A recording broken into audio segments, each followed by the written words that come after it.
Training the spotlight on exciting new books and authors, a new show in which the focus is on the story as well as its creators and the storytelling process. Presenting Amitabh Kant, the right man at the right moment. The author of Made in India narrates the story behind some of the most crucial milestones in India's economic history in his own words.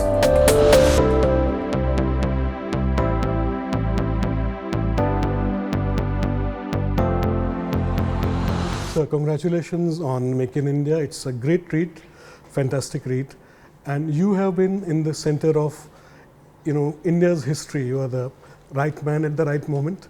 So whether it's Incredible India, whether it's God's own country, whether now the G-20. So you've been the witness, and you've decided to chronicle these 75 years. So please tell us a little about the main theme, Make in India. Why did you write this book? Well, this book is born out of my experiences and my belief that India can grow at high rates over a long period of time if the private sector grows and prospers. Actually, it's a story of 75 years of business and enterprise. Much of this story is about structural reforms. It's about ease of doing business. It's about looking at the past 67, 68 years of independence and how in the last 8 or 9 years we've made ourselves easier and simpler. Sir, one common thread in the last few years, you mentioned 8-9 years, has been how the government has made it easier for business and leave the wealth creation to the private sector and play the role of a facilitator. So if you could kindly read out the excerpt on this chapter which you've written. I'll be delighted to do that. Actually, I was Secretary, Department of Industrial Policy and Promotion when this government came in, and the first presentation that I made to the Prime Minister, his first focus was that, India is very complex. It's a difficult place to do business in. He'd come after many years of being Chief Minister and making Gujarat grow at high levels. So his belief was that you have to make India easy and simple. And at that point of time, we were 142 in the ease of doing business of the World Bank. We jumped up 79 position because of that effort. We also started making the states compete with each other. So first year, Gujarat came number 1. Next year, Andhra beat Gujarat. Third year, Telangana beat Andhra and Gujarat. But the good thing was that Jharkhand and Chhattisgarh jumped up from 24th, 25th position. So this is what I write about. The mood of the nation saw a shift when a new government headed by PM Narendra Modi was overwhelmingly elected in 2014. This ushered in a new paradigm. I've been fortunate to have played a role in this change through my work, first as Secretary, Department of Industrial Policy and Promotion, and later as CEO, NITI Aayog. Prime Minister Modi played an instrumental role in my appointment as the CEO. When I was retiring as Secretary DIPP, I had applied for the post of Chairman of the Competition Commission of India. I was shortlisted for the role. And the file was approved by everyone except the PM. Soon thereafter, I was posted as CEO NITI Aayog. Initially, I was disappointed. It was a newly created body with none of the power, authority or resources of the body it replaced, the Planning Commission. There were many challenges we had to overcome. Looking back, these were some of the best years of my career. This was perhaps one of the few times when government work has been carried out with so much of zeal and enthusiasm. Lovely, sir. You mentioned that these years were some of the best years of your life. And when you talk about your stint there, what is the fondest memory that comes to your mind? Please tell us a little about that. I think the greatest job satisfaction that I had during the course of my tenure as CEO NITI Aayog was to having driven the aspirational district program. It gave me an opportunity to transform lives of many citizens, because the Prime Minister's view was that these were the most backward districts of India, 112 of the most backward districts of India. We never called them backward, we called them, he termed it as the aspirational districts of India. We did not give additional resources, but this was all data based. That is, we put out the 49 parameters, we track them on a real time basis, the data, we put out the ranking in public domain, we challenged the collectors, every day people knew whether they were going up or coming down. We put out the ranking in every month, we named and shamed the districts, and this led to a huge transformation in 112 of the most backward districts of India. These districts were transformed on education, on health, on literacy, on many nutritional standards, and this really changed the lives of citizens. So you talked about transformation. That's been like a theme for your life. When we talk about Sleeping Giant Rising, the chapter you've written on success stories of Indian entrepreneurs and global travelers. Please tell us a little about that. Actually, one of the big success stories of the private sector in India has been the emergence of good carriers, and one of which is Indigo. It's done remarkable work. Not only does it have a major share, but it has been able to make aviation reach the common citizens of India at moderate prices. Also, the other big success stories has been our ability to construct great airports in Delhi, Mumbai, Hyderabad, Bangalore, all these places through private sector enterprise. My belief is that we are still at a very moderate level of achievement in travel and tourism. India can be one of the greatest tourism destinations, and to my mind, every state of India should have at least 3 airports. Every state of India should have low-cost carriers to enable domestic passengers to travel, and we need many more private sector enterprises to work professionally in this area. And we need many more hotels, and we need many more guides, and we need many more taxi drivers. All this will make India a great travel and tourism destination. You were one of the people behind the Incredible India campaign as well. So maybe you could read us a chapter about that campaign, how you came up with the campaign, as well as Kerala.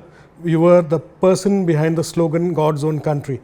So, my story with tourism begins from Kerala, and actually nobody had heard of Kerala at that time as a tourism destination. Everybody used to go to Rajasthan or used to go to Kashmir. And I got, I ran into a problem with the government of Kerala at that time, and I was without a posting for a long time. And as a punishment posting, they posted me in tourism sector.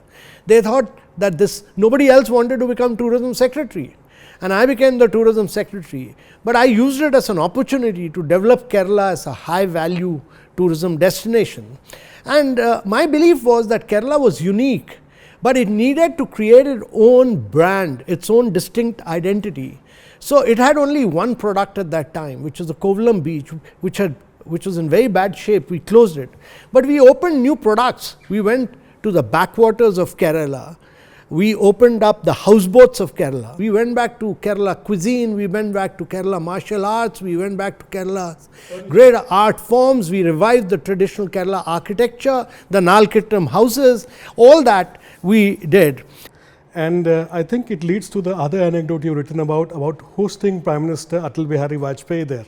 So maybe you can tell us the story again. While I was Secretary Tourism in Kerala, I received a call from Brajesh Mishra, the then Principal Secretary to Prime Minister Atal Bihari Vajpayee. He informed me that the Prime Minister would like to take a holiday in Kerala. It would be my job to plan an itinerary where the PM would be left alone and not surrounded by politicians and bureaucrats. I made all the arrangements for a stay at the Taj. We hosted the Prime Minister for a week. On one of the days, we accompanied him to the backwaters in a houseboat, giving him a feel of the area. That evening, Ashok Saikya, the then Joint Secretary in the Prime Minister's office, suggested to the PM that I should be brought to Delhi to drive India tourism. PM Vajpayee then inquired as to whether I had applied for a tenure in the Government of India. When I replied that I had not yet applied, the Prime Minister laughed and said that I shouldn't apply because if I did, Saikya would end up posting me in the Women and Child Development Department rather than tourism. We all laughed, and it seemed to be the end of the story. I applied for a tenure in Government of India 15 months later, and the Civil Services Board selected me to go to Ministry of Finance. Around the same time, I got a call from Saikya asking if I had applied to Government of India. I said yes. He recalled the discussion we'd had about moving to the Ministry of Tourism. I responded that there were no posts at my level at the Ministry of Tourism. Saikia responded that it was none of my business whether a post existed or not. Soon enough, a vacancy was created in the Ministry of Tourism when the then incumbent was transferred to the Ministry of Labour and Employment. That is how I ended up as Joint Secretary in the Ministry of Tourism. So you were also assigned to unleash India's startup sector with Startup India, and that has been one of the edifices of India's success story, particularly in the services sector. So maybe you can talk a little about that and maybe read out about it. So when we started the Startup India movement, the Prime Minister launched it in January 2016. There were just 456 startups in India. Today there are over 99,000 startups in India. There are over 110 unicorns. They've all done path-breaking work. We've really driven innovation through the Startup India movement. You've seen many of them giving credit. Some of them have done wealth creation, like Zerodha, which controls over about 30% of the market today. Young startup, bootstrapped. Then you've seen credit being given by a whole range of startups. We've seen startups getting into insurance, so Go Digit, Acco, all of them have done path-breaking work in many of these areas. India's startups are now solving some of the most pressing issues faced by India. E-commerce may have driven the first wave, but now we see companies innovating in areas such as finance, fintech, agriculture, agri-tech, health tech, and education, edtech, amongst others. We are seeing the emergence of green hydrogen, solar manufacturing, completely new technologies are coming in. So India needs to be way ahead of the rest of the world. These are sunrise areas of growth. You've ended your book on a note which looks at India a few years down. We are already the fastest growing, one of the fastest growing economies. We will be the number 3 economy. And tell us a little about your overview for the future. So I'm a great believer that's not just the size of the economy. We are about 3.75 trillion. There's also the per capita income which needs to raise. And it's important that we grow for the next 3 decades. India's public digital infrastructure has placed it favorably in the digital era, while other countries lag behind and are unprepared for the digital disruptions. While the world is resorting to protectionism, India is aligning itself with global value chains. Finally, India's strong commitment to climate action has made it a leader in the decarbonization space. Ladies, my view is that the next decade is poised to be India's decade, with India becoming the 3rd largest economy by 2027 and the 3rd largest stock market by 2030. Achieving this will require the private enterprise to work in harmony with India's policies and regulations. This and more streaming now on world's first news OTT, News9 Plus. Download now.